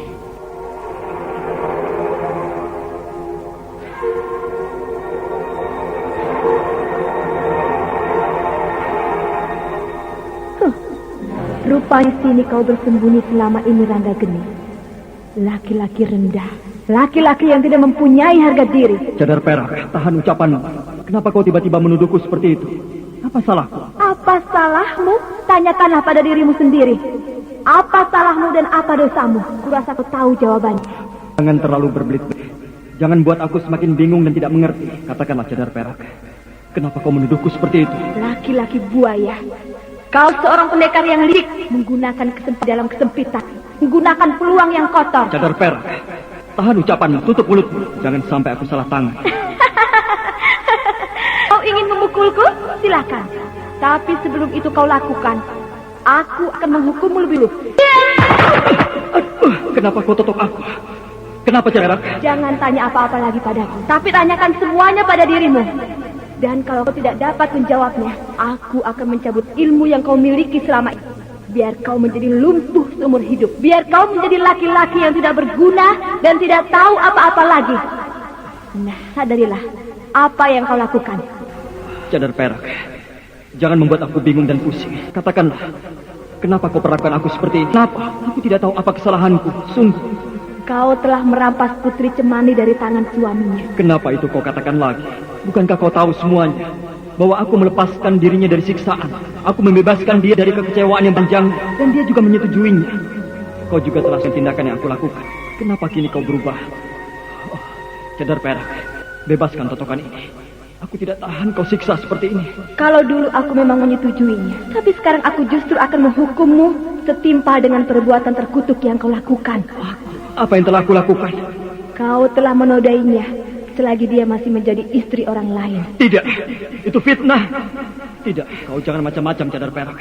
Kau jangan menuduhku seenak perutmu. Tidak, aku bukan menuduh dan memfitnahmu. Untuk apa aku melakukan itu? Tapi ini kenyataan. Kini Putri Cemani hamil. Dia mengandung anakmu. Apakah kau masih mungkir? Tidak, tidak mungkin. Ini fitnah, fitnah. Tidak ada fitnah di sini, Rangga Geni. Yang ada hanyalah kenyataan. Dan kau harus dihukum. Kau harus dihajar adat. Rasakan ini. Jangan siksa aku, Cadar perak. Jangan. Aku tidak melakukan apa-apa pada Putri Cemani. Demi dewasa aku tidak menyentuhnya sedikit pun. Jangan, Cadar perak, sadarlah. Jangan. Tidak bisa. Aku akan menghukummu. Setelah itu, aku akan mencabut semua ilmu yang kau miliki. Aku akan melumpuhkan dirimu biar kau tidak berlaku semaumu lagi, Ranggageni. Jangan, Cador. Jangan lakukan itu. Aku mohon padamu, jangan cabut ilmuku. Jangan. Tidak, jangan. Ranggageni, sadar nak. Ranggageni, sadar. Jangan, tidak. Ranggageni anakku, bangun sayang. Bangunlah, kau bermimpi.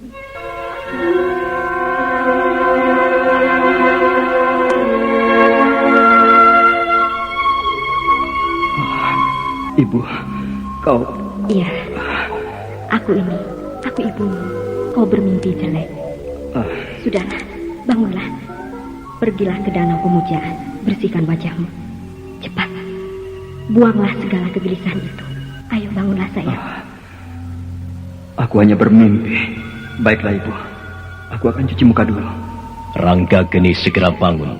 Lalu dia melangkah menuju ke ruang pemujaan untuk mencuci muka. Tak lama kemudian dia sudah berada kembali di depan Nyai Putih Suci. Laki-laki muda itu bersimpuh dengan rambut tergerai panjang. Ranggageni, kau bermimpi apa tadi? Aku melihat kau merejang dan menggeliat kemari. Apakah kau bermimpi buruk? Iya ibu. Mimpi yang aneh sekali. Ranggageni lalu mengingat kembali mimpinya dan menceritakannya pada Nyai Putih Suci. Perempuan tua itu mengernyitkan alis matanya. Dia memandang tajam pada Ranggageni, kemudian mengangguk-angguk di saat Ranggageni mengakhiri ceritanya. Ya, sepertinya ceritamu itu memang berada di alam kenyataan, dan itu tidak bisa dikatakan sebagai kembangnya tidur. Aku tidak mengerti apa yang ibu maksudkan. Maksudku, impianmu itu adalah sebagian dari kenyataan. Putri Cemani yang kukatakan itu memang ternyata hamil. Putri Cemani mengandung? Tapi... Ya, dia mengandung, tapi bukan karena dirimu. Dia mengandung karena suaminya. Kau membawanya pergi dari keraton Merak Jingga di saat dia sedang mengidam. Maka itu dia selalu memakan buah-buahan yang asam-asam. Jadi dia... Dewata aku, dosa apa lagi yang telah kulakukan? Aku bersalah. Aku berdosa memisahkan mereka di saat Putri Cemani mengandung. Sudahlah anakku, tak perlu kau sesali. Itu semua kehendak Dewata. Dewata membuat cerita tersendiri di dalam kehidupan Putri Cemani. Tapi kau tidak perlu cemas dan khawatir. Putri Cemani kini berada di dalam keadaan selamat. Dia tinggal bersama penempa emas di dalam hutan Wanabaya di atas sana. Dan ada seorang laki-laki yang bernama Prakoso yang mencintai dirinya. Laki-laki itu menaruh harapan pada Putri Cemani. Dari mana ibu tahu semuanya? Ketika aku keluar dari bawah tanah ini, aku langsung menemui mereka. Dan dari situlah aku mendapat tahu semuanya. Ternyata Putri Cemani itu memiliki ilmu yang sama denganmu. Apakah kau yang mengajarinya? Iya ibu, aku mengajarinya saat kami berada di dalam terowongan rahasia di keraton Merak Jingga. Tapi dia juga telah mempunyai dasar ilmu sihir, yaitu ilmu Taranjana. Dia keturunan dari tanah seberang, dari bangsa India. Ya, sudahlah. Sekarang lupakan semuanya. Anggaplah itu mimpi buruk. Sekarang hadapilah kenyataan. Dan aku baru saja kembali dari dunia luar. Dari dunia yang semakin sumpek oleh ketamakan dan kerakusan manusia. Ibu, apakah ibu telah dapat tahu tentang silsilah diriku?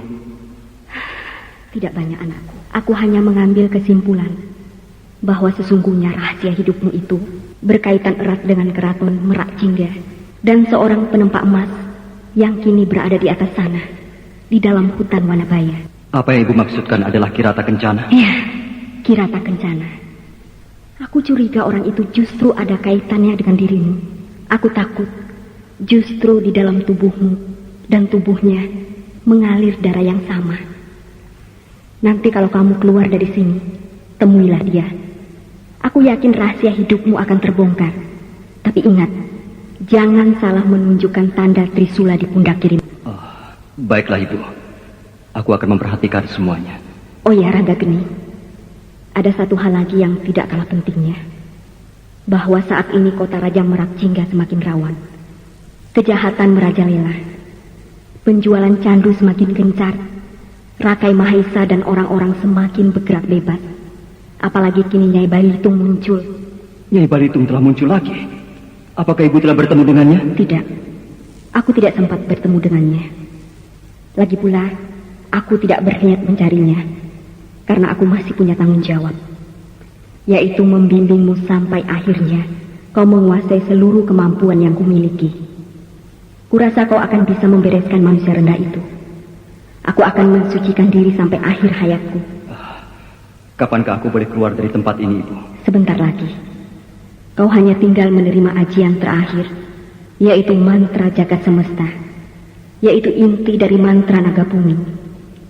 Karena kalau kau memang berhasil menguasainya, kau akan menguasai seluruhnya, menguasai alam siluman dan alam manusia. Asalkan kau jangan sombong. Iya, aku akan ingat semuanya, Ibu. Akan kuperhatikan petuah dan nasihat Ibu. Semoga aku akan menjadi orang yang berbakti. Rangga Geni menatap ibu angkatnya dengan pandangan kagum. Rasa terima kasih bergelora dalam jiwanya. Namun sebelum dia mengucapkannya, Nyai Putih Suci sudah memotongnya. Jangan ucapkan rasa terima kasih padaku, Rangga Geni. Aku tidak melakukan apa-apa, anakku. Aku hanya melakukan apa yang kuanggap baik. Dan sekarang lupakanlah semuanya. Kau harus berlatih. Dan kau harus siap menerima ilmu terakhir dariku. Marilah kita ke ruangan khusus. Ruangan itu ada jalan tembusnya untuk keluar dari sini. Dan apabila kau telah menguasai ilmunya, maka kau akan keluar dengan sendirinya. Kau akan keluar ke alam bebas, alam hutan Wanabaya. Baiklah, Ibu. Tapi sebelum kau memulai, aku ingin kau mensucikan dirimu dulu. Karena aku tidak ingin kau gagal dalam melaksanakan semuanya. Kalau gagal, maka nyawamu akan menjadi taruhannya.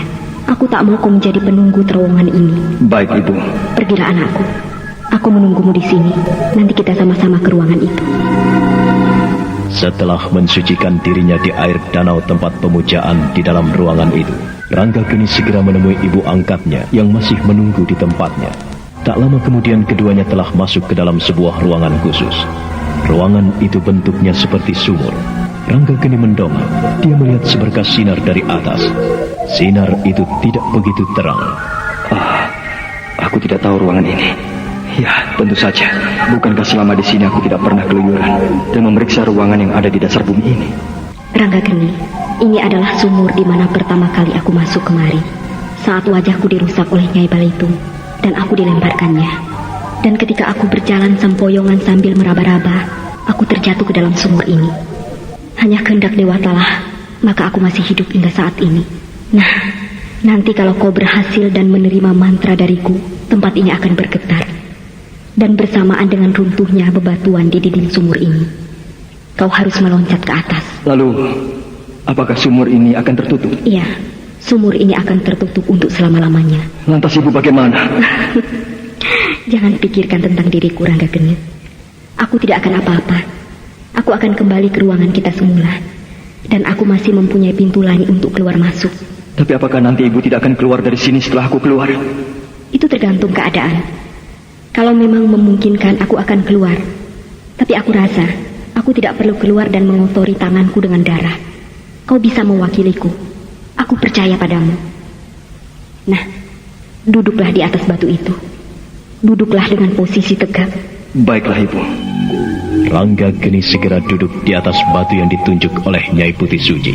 Batu itu terasa dingin. Dan tak lama kemudian Rangga Geni sudah memulai semedinya. Rangga Geni anak, kau duduklah dalam keadaan demikian selama 3 hari 3 malam. Dan pada malam terakhir, aku akan datang memberikan mantra itu. Ingat, kau harus benar-benar hening dan tenang. Tidak boleh bertanya sampai kau keluar dari sini. Dan kalau kau ingin bertanya, bertanyalah sekarang. Ibu, aku ingin tahu akibat dari mantra itu. Apakah selain mati, ada akibat lain? Iya, selain mati ada akibat lain. Tapi itu bukan juga karena akibat, tapi itu sudah merupakan tahapannya. Yaitu sebelum kau menguasai seluruhnya dengan sempurna. Tapi kalau sudah bersatu dengan sempurna dengan dirimu, maka rambutmu akan kembali seperti biasa. Nah, ada pertanyaan lain? Ada, Ibu. Setelah aku keluar dari sini, apakah aku akan bisa masuk lagi kemari untuk menemui Ibu? Bisa. Kau tinggal masuk dengan menyusuri kali yang memotong di perbatasan hutan Wanabaya. Di sana ada terowongan sebesar badan manusia. Kau masuklah dengan membuang daya perlawanan. biarkan air itu membawamu masuk, maka kau akan tiba di danau pemujaan. Terlalu sulit rasanya.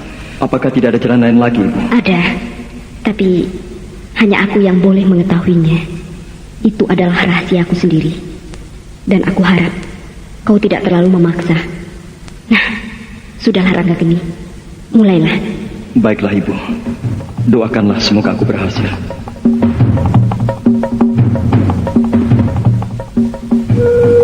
Sementara itu, saat malam tiba, keadaan di wilayah Merak Jingga tampak sepi. Para penduduk yang biasanya keluar malam, kini telah sejak sore mengunci diri di rumahnya masing-masing. Anak-anak gadis tak ada lagi yang duduk di luar, menikmati udara malam yang syahdu. Semuanya berselimut dengan kecemasan.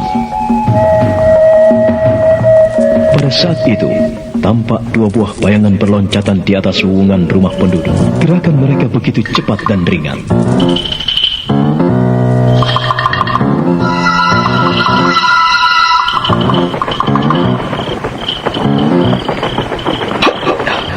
Naga Caling, yang mana rumahnya? Yang di ujung sebelah sana, rakyat. Itu yang agak besar. Oh, jadi itu rumahnya. Apakah kau yakin bahwa rumah itu ada anak perawannya yang cantik? Mataku tidak pernah salah melihat perempuan, rakyat. Sejak kapan aku pernah mengecewakan rakyat? Iya, sebaiknya kita segera ke sana. Kedua bayangan yang tak lain adalah Rakai Mahisa dan Naga Caling itu langsung melesat ke arah rumah yang dituju. Tak lama kemudian keduanya sudah berada di atas wuwungan rumah besar itu. Rakyat, kamarnya yang sebelah sana. Masuklah, rakyat pasti bisa melewati genteng. Kau mau kemana? Aku mau ke rumah yang di sana itu. Di sana ada seorang janda muda yang masih segar dan montok. Selamat menikmati, rakyat. Aku pergi dulu. Dasar Naga Caling. Dia juga tidak mau rugi. Rupanya diam-diam mencari jejak perempuan cantik. Dia tahu di dekat perbatasan keraton ini ada gadis cantik dan janda muda. Kau memang hebat, Naga Caling. Aku bangga punya pendamping sepertimu. Sebaiknya kubuka saja genteng ini. Aku ingin menikmati perempuan itu. Sudah lama aku tidak menikmati perempuan muda dan cantik. Kurasa dia akan lebih menggairahkan. Rakai Mahisa dengan cepat dan hati-hati membuka genteng. Setelah terbuka, pangeran muda itu terpana. Di bawahnya tampak seorang gadis cantik sedang tidur terlentang. Dadanya tampak turun naik dengan teratur. Darah Rakai Mahisa menggelegak. Maka secepatnya dia melayang turun.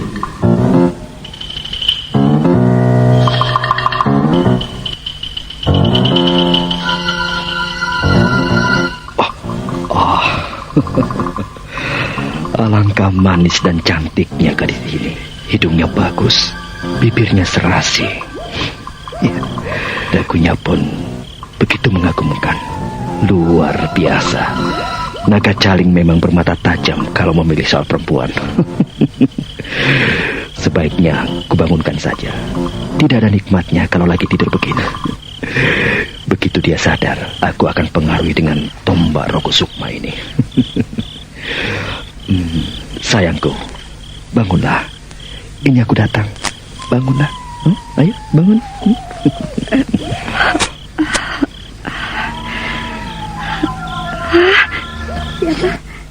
Siapa kau? Tenanglah, sayang. Lihatlah aku. Tatap mataku. Aku pangeran pujaanmu. Pangeran yang selama ini kau impikan. Ayo, lihatlah padaku. Lihat mataku.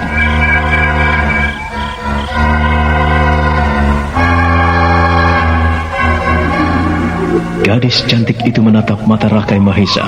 Saat itulah Rakai Mahisa mengangkat tombak Rogo Sukmanya, dan dari ujung tombak itu keluar sinar putih yang langsung menyentuh wajah gadis yang terbaring itu. Mendadak gadis itu tersenyum dan bangun dari tidurnya. Pangeranku, benarkah kau yang datang? Iya. Benarkah impianku selama ini menjadi kenyataan? Iya, akulah pangeran malam yang kau impikan itu. Ayo, bangunlah sayang. Bangunlah. Kita berjumbu menghabiskan malam ini. Siapa namamu sayang? Pangeran impianku. Namaku Pragiwanti. Pragiwanti. benarkah kau datang padaku? Pangeranku. Pragiwanti. Oh, kau cantik sekali. Aku benar-benar pangeran yang kau impikan itu. Malam ini, marilah kita nikmati bersama. Kau mau kan, sayang? Iya. Iya, pangeranku. Dekaplah aku. Iya. Peluklah aku. Cumbulah aku, pangeranku. Malam ini, aku akan memberikan semuanya padamu. Ayo, cumbulah aku. Peluklah aku lebih erat. Pangeranku, kau gagah sekali. Pragiwanti, ayo kita rebah di sini. Kita hangatkan tubuh kita dengan cinta kasih. Ayolah sayang. Oh, betapa hangatnya pelukanmu. Aku tidak kuasa menahan gelora hatiku. Marilah kita pacu desa kita dengan kehangatan. Kita rengkuh rembulan. Kita petik bintang-bintang. Kita taburkan kehangatan cakrawala ke dalam hati dan jiwa kita. Pangeranku yang perkasa. Dekaplah aku, pangeran. Dia Pragiwanti.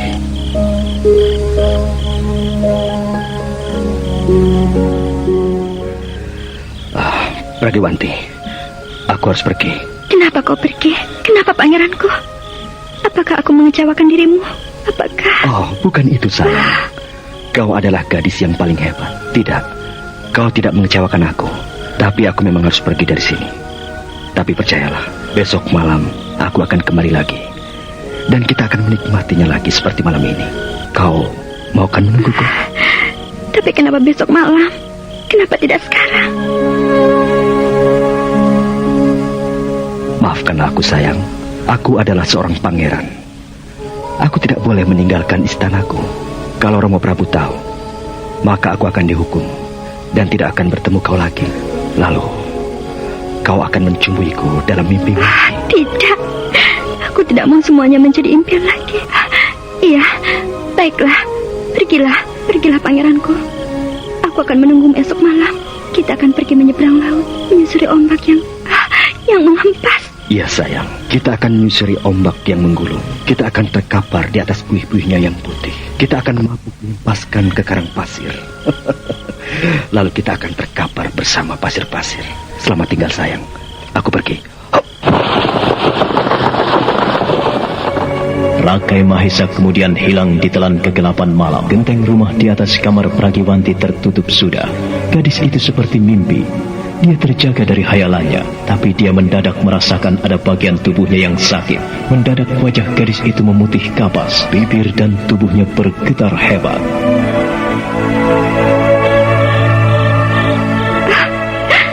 Apa yang telah terjadi padaku? Apakah aku benar-benar bermimpi? Tapi tidak. Aku merasakan tubuhku seluruhnya sakit dan darah apa ini? Kenapa tempat tidurku berdarah? Tubuhku lelah sekali. Aku lelah. Apa yang telah terjadi? Apakah pangeran itu benar-benar menodaiku? Kenapa lolongan anjing itu tiba-tiba mengerikan sekali? Dan kenapa bulu kuduku berdiri semuanya? Kenapa? Siapa yang mengetuk jendela kamarku? Siapakah? Manis, bukalah jendelamu, Pragiwanti. Bukakan aku jendela. Aku dingin. Aku dingin sekali di luar. Aku dingin. Siapakah?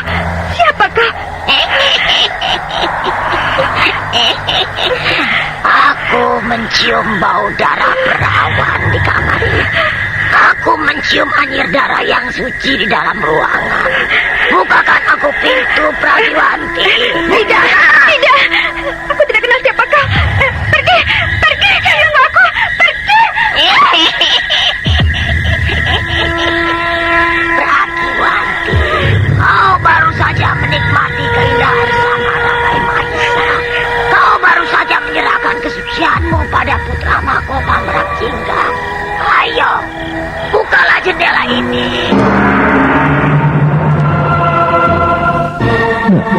yang akan dialami oleh Pragiwanti. Saudara pendengar, ikuti saja terus serial Mantra Naga Bumi ini dalam seri berikutnya. Sampai jumpa.